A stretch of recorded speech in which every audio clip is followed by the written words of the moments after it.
मनुष्य के जीवन में जब तक सुख दुख नहीं आएगा, मनुष्य को ये एहसास कैसे होगा कि जीवन में सही क्या है और गलत क्या। Welcome to my channel SK Raut classes. I am Sanjay. आज की इस वीडियो में मैं लेकर आया हूँ 15 days daily English speaking course का डे 4 मीन्स डे 3 तक के वीडियोस अपलोड हो चुके हैं। और यदि अभी तक आप लोगों ने उन वीडियोस को नहीं देखा है तो कृपया वीडियोस को देख लीजिए। ये 15 डेज का डेली इंग्लिश स्पीकिंग कोर्स का सेशन चल रहा है।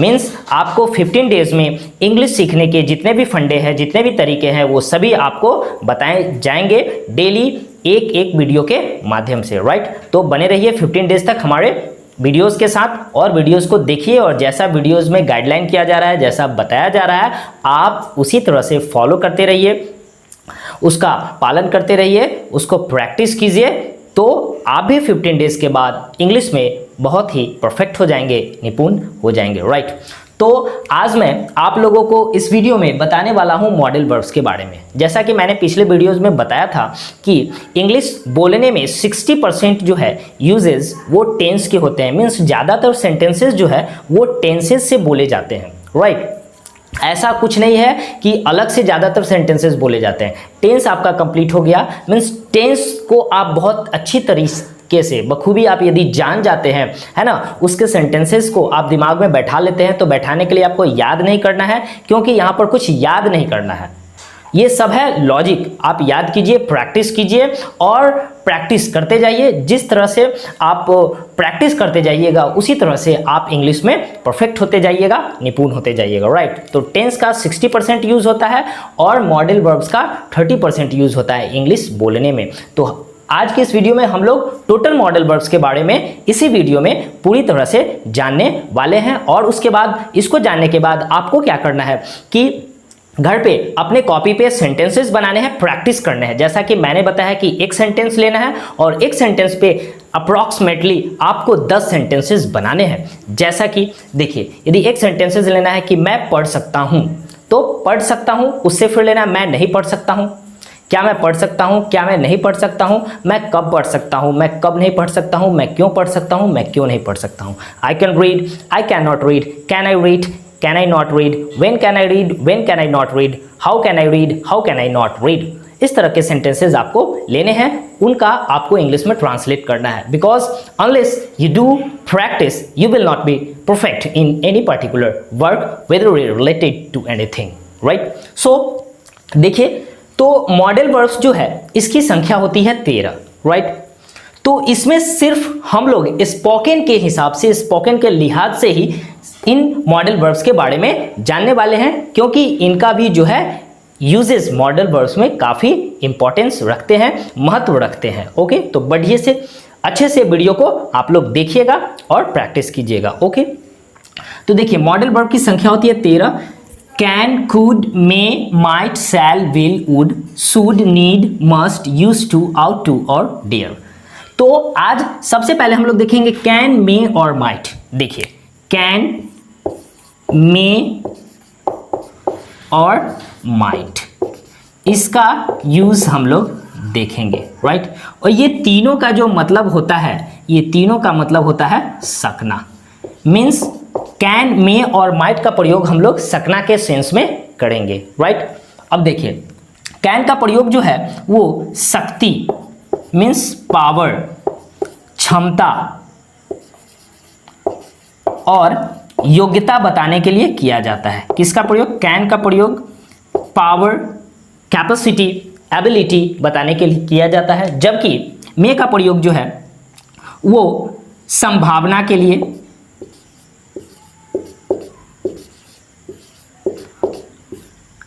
संभावना के लिए मे का प्रयोग किया जाता है। राइट, या अनुमान, संभावना या अनुमान के लिए मे का प्रयोग किया जाता है। अब देखिए 90% चांसेस रहेगा तो कैन का यूज करेंगे और 60% चांसेस रहेगा तो मे का यूज करेंगे और 30% चांसेस रहेगा तो हम लोग माइट का यूज करेंगे। राइट, जैसे देखिए, तो पहले हम लोग शक्ति, क्षमता और योग्यता से समझ लेते हैं। जैसे आपको बोलना है कि मैं तैर सकता हूं, मैं तैर सकता हूं, ये सेंटेंसेस तो सकता हूँ मीन्स क्या, आप में क्षमता है, आप में एबिलिटी है, आप में योग्यता है, तो आप तैर सकते हैं। तो क्या बनाएंगे, आई कैन स्विम।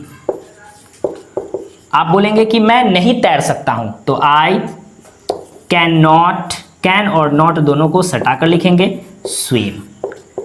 क्या मैं तैर सकता हूं, कैन आई स्विम, राइट। क्या मैं नहीं तैर सकता हूं, can I not swim. Okay, तो इसी तरह से आपको सेंटेंसेस लेने हैं, राइट। जैसे देखिए एक सेंटेंस है, पिताजी आ सकते हैं, संभावना है, आने की संभावना है, तो आप में से भी बना सकते हैं। तो फादर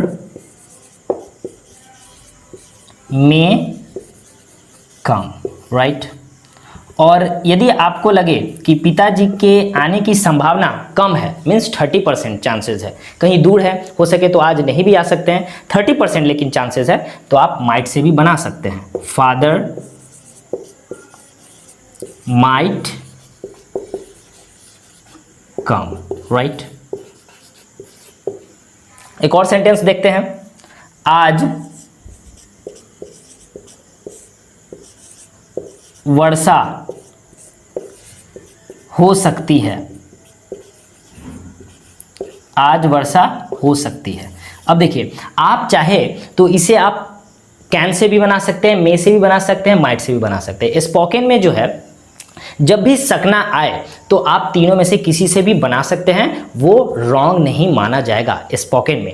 लेकिन ग्रामेटिकली जो है, जब क्षमता, शक्ति और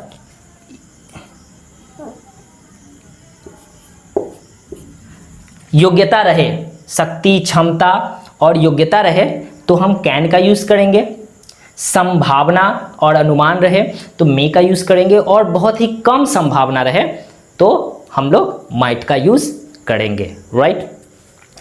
अब देखिए, लेकिन जब स्पोकन में बोलना हो तो आप जब किसी सेंटेंसेस का, किसी कार्य के होने का 90% चांस है तो कैन का यूज़ कर सकते हैं, 60% चांसेस है तो मे का यूज़ कर सकते हैं, और 30% चांसेस है तो माइट का यूज़ करेंगे। जैसे देखिए एग्जाम्पल नहीं है, आज वर्षा हो सकती है, जैसे बादल पूरा घेरे हुए हैं, आसमान में बादल छाए हुए हैं, तो और हवा नहीं चल रही है, तो इसका मतलब क्या, वर्षा होने के 90% जो है वो चांसेस है, 10% है कि वो वर्षा नहीं होगी। तो उस तरह में हम बनाएंगे, जब बादल पूरा घेरे हुए हैं, है ना, और हवा भी नहीं चल रही है, तो आप समझ सकते हैं कि वर्षा होगी, तो आप बना सकते हैं इट कैन रेन, राइट।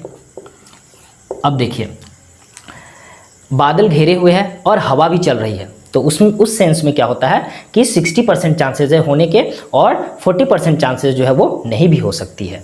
तो आप बना सकते हैं, आप बोल सकते हैं इट मे रेन, राइट।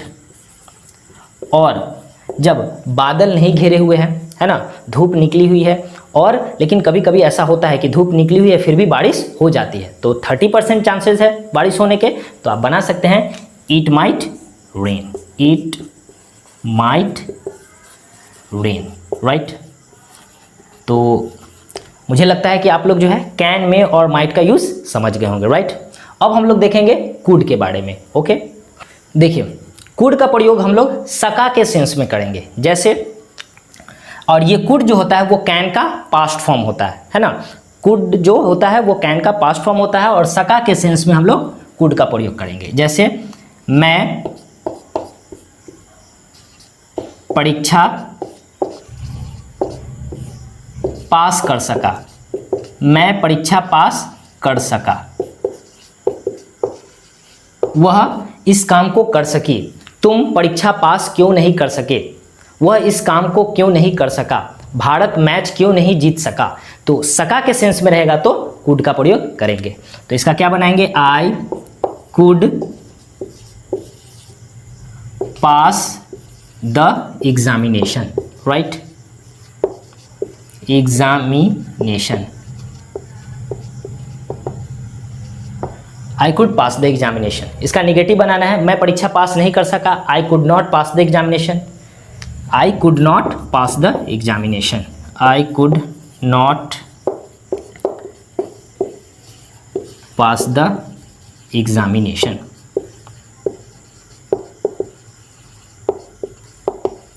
इसी तरह से आपको इंट्रोगेटिव बनाना है, क्या तुम परीक्षा पास कर सके, क्या तुम परीक्षा पास नहीं कर सके, तो हम लोग बना सकते हैं। सब पर आपको जो है सेंटेंसेस, एक मॉडल वर्ब्स पे, एक रूल पे कम से कम आपको 100 सेंटेंसेस बनाने हैं, क्योंकि बनाते जाइएगा बनाते बनाते क्या होगा, आपका सेंटेंस जो है वो पूरी तरह से दिमाग में सेट हो जाएगा। जब भी आप हिंदी बोलने की कोशिश कीजिएगा हिंदी में बोल सकते हैं, इंग्लिश बोलने की कोशिश कीजिएगा इंग्लिश में बोल सकते हैं, राइट। अब देखिए कूड का ही एक और रूल हम लोग जान लेते हैं। उसका रूल होता है subject plus could have plus verb 3 plus object. अब देखिए ये कैसे सेंटेंस रहेगा, इसमें है कि वह परीक्षा पास कर सका, इसमें रहेगा वह परीक्षा पास कर सकता था, वह परीक्षा पास कर सकता था, वह परीक्षा पास कर सकता था। मीन्स देखिए इसमें वह मैं परीक्षा पास कर सका, दोनों सेंटेंसेस में अंतर है, दोनों कूड है लेकिन दोनों सेंटेंसेस में अंतर है। इसमें परीक्षा पास मैं कर गया, वह परीक्षा पास कर सकता था, इसमें मतलब हुआ कि उसमें एबिलिटी थी कि वह परीक्षा पास कर सकता था लेकिन परीक्षा पास नहीं किया, तो दोनों सेंटेंसेस में फर्क हो जाता है ना। तो आप इसका बना सकते हैं ही could have passed the examination, right?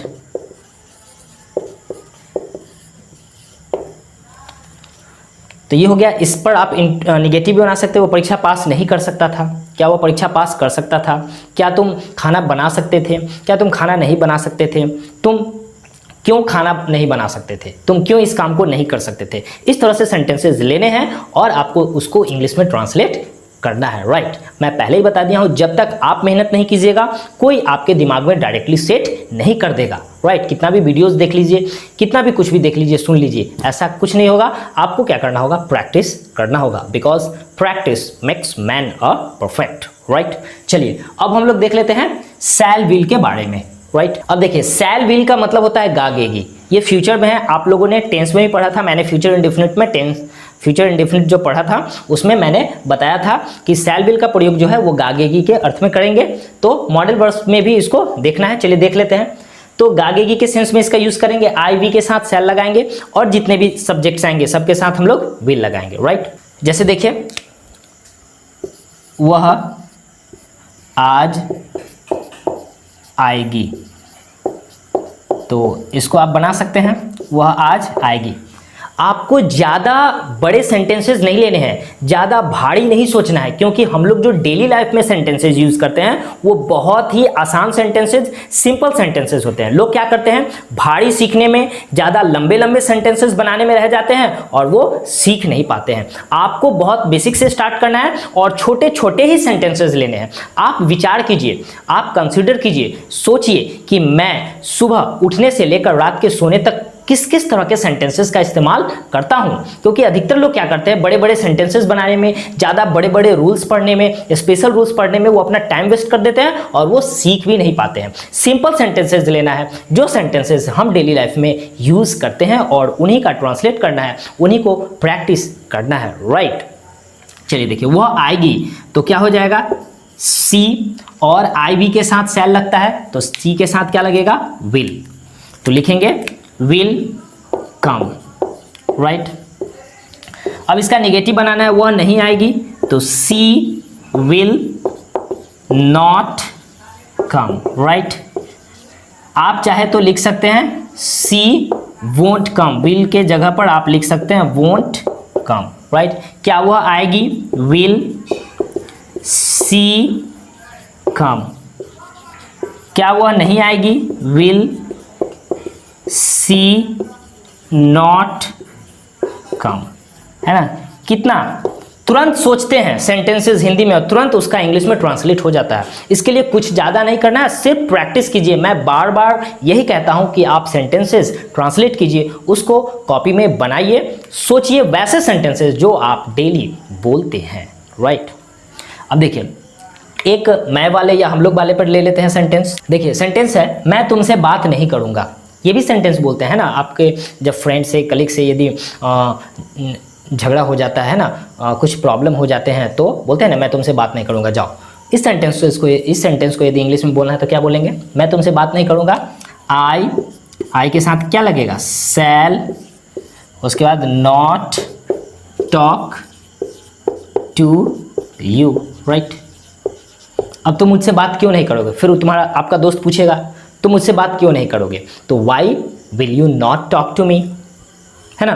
तो वैसे सेंटेंसेस सोचिए जो डेली यूजेस होते हैं, राइट। अब देखिए शैल विल का ही हम लोग और यूज जान लेते हैं। जब सेंटेंसेस में अवश्य लगा हुआ रहेगा, जैसे वह अवश्य पास कर जाएगा, वह आज अवश्य आएगा, तो अवश्य लगा हुआ रहेगा, तो उसके लिए क्या करना होगा उसके बारे में देखते हैं। देखिए जब सेंटेंसेस में अवश्य लगा हुआ रहेगा मीन्स लास्ट में क्रिया के अंत में गागेगी लगा हुआ रहेगा, और सेंटेंस में यदि अवश्य लगा हुआ रहेगा तो उसको हम लोग कैसे इंग्लिश में ट्रांसलेट करेंगे देखते हैं। जैसे देखिए हम लोगों ने देखा था आई वी के साथ क्या लगाते थे? शैल। लेकिन जब सेंटेंस में अवश्य लग जाए तो आई वी के साथ विल लगाएंगे, और बाद बाकी जितने भी सब्जेक्ट्स आएंगे सबके साथ शैल लगाएंगे। आपको क्या कर देना है? Opposite, right. सिंपल सेंटेंस रहेगा तो आई वी के साथ शैल, बाद बाकी जितने भी सब्जेक्ट्स आएंगे उसके साथ विल, और यदि अवश्य लगा हुआ रहेगा तो आई वी के साथ विल, और जितने भी सब्जेक्ट्स आएंगे उसके साथ शैल। तो देखिए आज वर्षा अवश्य नहीं होगी, तो इसको हम लोग इट से स्टार्ट करते हैं, इट। अब देखिए इट के साथ विल लगता है लेकिन अवश्य है, तो इट के साथ क्या लगेगा? Shall. It shall not rain today, right, है ना। फिर एक और सेंटेंस ले लेते हैं, तुम अवश्य पास कर जाओगे,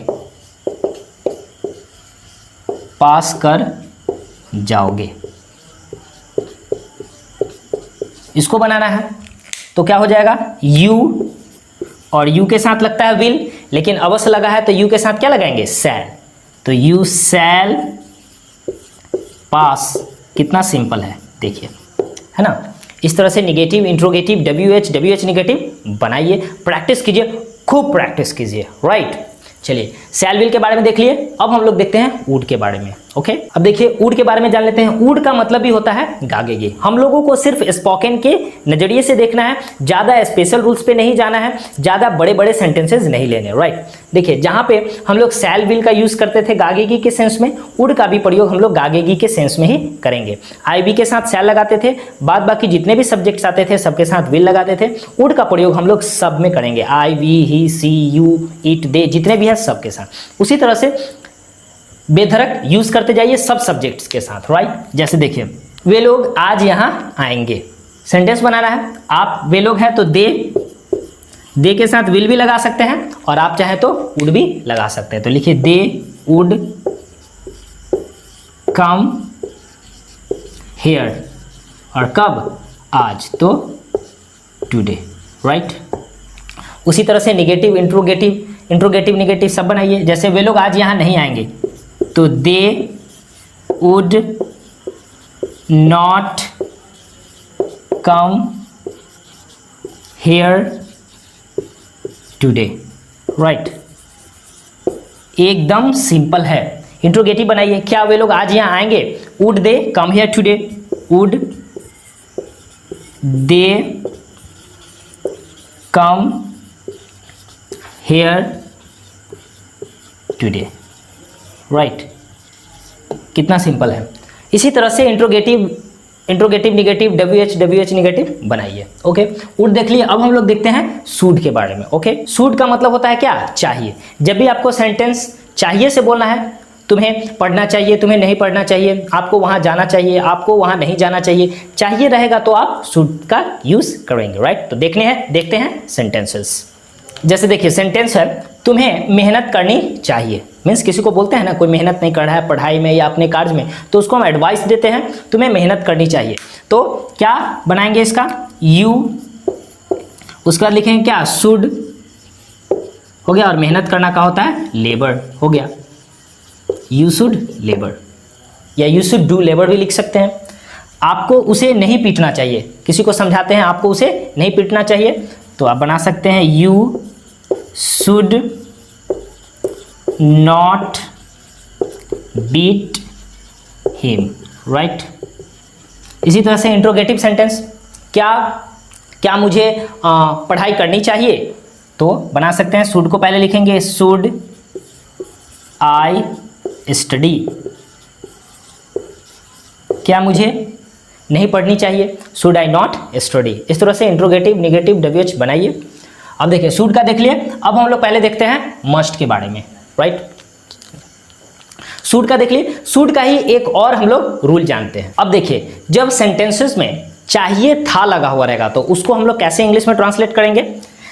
इसका रूल होता है subject plus should plus have plus verb 3 और ऑब्जेक्ट रहेगा तो ऑब्जेक्ट। जैसे देखिए प्रधानमंत्री जी को बिहार आना चाहिए था, मीन्स वो बिहार नहीं आए, हम किसी को बोल रहे हैं कि प्रधानमंत्री जी को बिहार आना चाहिए था, तो इसका क्या बनाएंगे, the prime minister,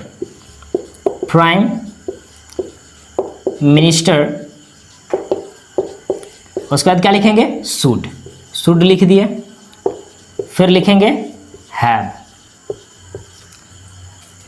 visited Bihar,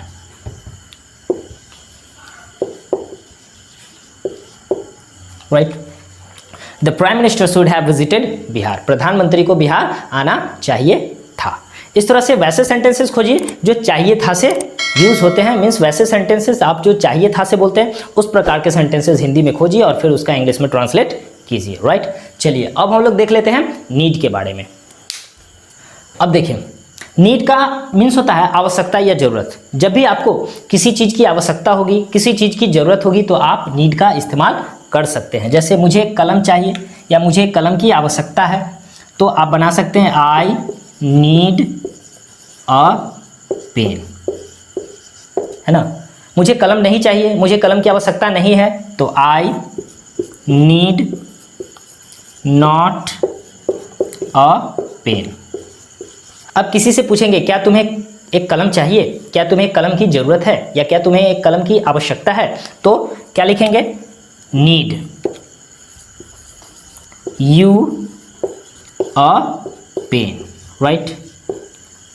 क्या तुम्हें कलम की आवश्यकता नहीं है या क्या तुम्हें कलम की ज़रूरत नहीं है तो need you not a pen, right, है ना। सिंपल, सिर्फ आप बढ़िया से समझिए, बढ़िया से समझ जाइए और इनका इस्तेमाल कीजिए, इनको अपने कॉपी में बनाइए, ट्रांसलेट कीजिए सेंटेंसेस, वैसे सेंटेंसेस जो डेली यूजेस होते हैं। ओके, चलिए नीड हो गया। अब हम लोग देखते हैं मस्ट का देख लिए। अब हम लोग देखते हैं पहले आउट टू के बारे में, फिर यूज टू और उसके बाद डेयर देखेंगे। ओके, आउट टू का प्रयोग भी हम लोग चाहिए के सेंस में करेंगे, तो चाहिए के सेंस में करेंगे, लेकिन इसका प्रयोग जो होता है नैतिकता के लिए किया जाता है। ये तो ग्रामेटिकली रूल है, लेकिन आप यदि जहाँ पे शुड का प्रयोग करते हैं वहाँ पे आप आउट टू का प्रयोग कर सकते हैं। स्पोकन में गलत नहीं माना जाएगा, लेकिन इसका प्रयोग जो है वो नैतिकता के लिए किया जाता है। नैतिकता देखिए, जैसे आपको अपने से बड़ों का आदर करना चाहिए, हम लोगों को अपने देश की सेवा करनी चाहिए, हम लोगों को अपने माता पिता का कहना मानना चाहिए। तो यहाँ पे हम लोग आउट टू का यूज़ करेंगे। यदि चाहे तो हम लोग शुड से भी बना सकते हैं, मीन्स इंग्लिश में उसको शुड से भी हम लोग ट्रांसलेट कर सकते हैं, बोल सकते हैं, स्पोकन में रॉन्ग माना नहीं जाएगा, राइट। तो देखिए यदि हम इसको आउट टू से बनाएंगे तो क्या होगा, you ought to respect your elders, right, ये हो गया। आप इसको शुड से भी बना सकते हैं, you should respect your elders. Okay, अब देखिए हम लोगों को अपने देश की सेवा करनी चाहिए। यदि इसको भी बनाना है तो हम लोग बना सकते हैं we ought to serve our country, right. आप चाहे तो इसको शुड से भी बना सकते हैं, we should serve our country, गलत नहीं माना जाएगा। इंग्लिश में आप बोल सकते हैं। इंग्लिश जो ऐसा लैंग्वेज है, सामने वाले को आप ऐसे सेंटेंसेस का यूज कीजिए सामने वाले से कि ताकि वो आपकी बातों को समझ जाए। मीन्स यदि आप इंग्लिश में बोल रहे हैं और वो आपकी बातों को समझ जा रहा है, it means you know how to speak English, right. चलिए अब आउट टू के बारे में जान लिए। अब हम लोग देखते हैं यूज टू के बारे में। अब देखिए, यूज टू का मतलब होता है हुआ करता था। मीन्स कोई भी काम पास्ट में हुआ करता था तो हम यूज टू से उसको बना सकते हैं। जैसे मैं सुबह में टहलने जाया करता था, तो I used to go to walk in the morning, right. वह नहीं पढ़ा करता था, he used not to read, okay. क्या तुम खेला करते थे, यूज्ड यू टू प्ले। क्या तुम नहीं खेला करते थे, used you not to play. तुम कब खेला करते थे, when used you to play. तुम कब नहीं खेला करते थे, when used you not to play. इस तरह से सेंटेंसेस बनाने हैं, ओके। अब हम लोग देखते हैं आज का लास्ट, डेयर, ओके। अब देखिए, डेयर का मतलब होता है साहस या हिम्मत। मीन्स आपको वैसे सेंटेंसेस बोलने हैं जिसमें साहस या हिम्मत आए तो आप डेयर का इस्तेमाल कर सकते हैं। जैसे मुझे तुम्हें पीटने का साहस या हिम्मत है, मतलब मैं तुम्हें पीट सकता हूं। तो आई डेयर बीट यू। तुम्हें मुझे पीटने का साहस या हिम्मत नहीं है, मतलब मैं किसी को धमकी दे रहा हूं कि तुम्हारे पास उतनी साहस या हिम्मत नहीं है कि तुम मुझे पीट सकते हो। तो you dare not beat me, right. ये हो गया। इंट्रोगेटिव रहेगा, क्या तुम्हें मुझसे बाजी लगाने की हिम्मत है, मतलब किसी को हम क्या चैलेंज कर रहे हैं, तुम्हें हिम्मत है कि तुम मुझसे बाजी लगा सको। तो dare you bet to me, right. अब देखिए, तुम्हारी इतनी हिम्मत कैसे हुई। किसी किसी को हम बोलते हैं कि तुम्हारी इतनी हिम्मत कैसे हुई। तुम्हारी इतनी हिम्मत किसी काम के लिए, कोई आपका कोई सामान छू दिया है ना, आपको चैलेंज कर दिया, तो आप बोलते हैं कि तुम्हारी इतनी हिम्मत कैसे हुई या तुम्हारी इतनी हिम्मत। तो हाउ डेयर यू, सिर्फ इतना बोल सकते हैं, हाउ डे यू। चलिए एक दो और सेंटेंसेस देख लेते हैं साहस या हिम्मत पे। तुमने मुझे छूने की हिम्मत कैसे की। कोई आपको टच कर दिया तो बोल सकते हैं तुमने मुझे छूने की हिम्मत कैसे की। तो how dare you, how dare you touch me, touch me बोल सकते हैं। तुम्हारे भाई को मेरे से बात करने की हिम्मत कैसे हुई। मीन्स आपको किसी व्यक्ति से झगड़ा हो रखा है ना, या उसके भाई से झगड़ा हो रखा है, तो आप उसको चेतावनी दे रहे हैं, थ्रेटन कर रहे हैं कि तुम्हारे भाई को मेरे से बात करने की हिम्मत कैसे हुई। वो तो वो इस लायक है नहीं कि मुझसे बात करे। तो आप बोल सकते हैं how dare your brother, how dare you brother to talk to me, right. इसी तरह से साहस या हिम्मत से स्टार्ट होने वाले यदि सेंटेंसेस आपको यदि इंग्लिश में बोलने हो तो आप डेयर से बना सकते हैं। आप उसको डेयर का यूज़ करके इंग्लिश में ट्रांसलेट कर सकते हैं, राइट। तो आशा करता हूं कि आप लोगों को समझ में आया होगा, और मैं ये भी आशा कर सकता हूं कि आप लोग जो है प्रैक्टिस कर रहे होंगे, because if you want to improve your English then you must have to practice, right.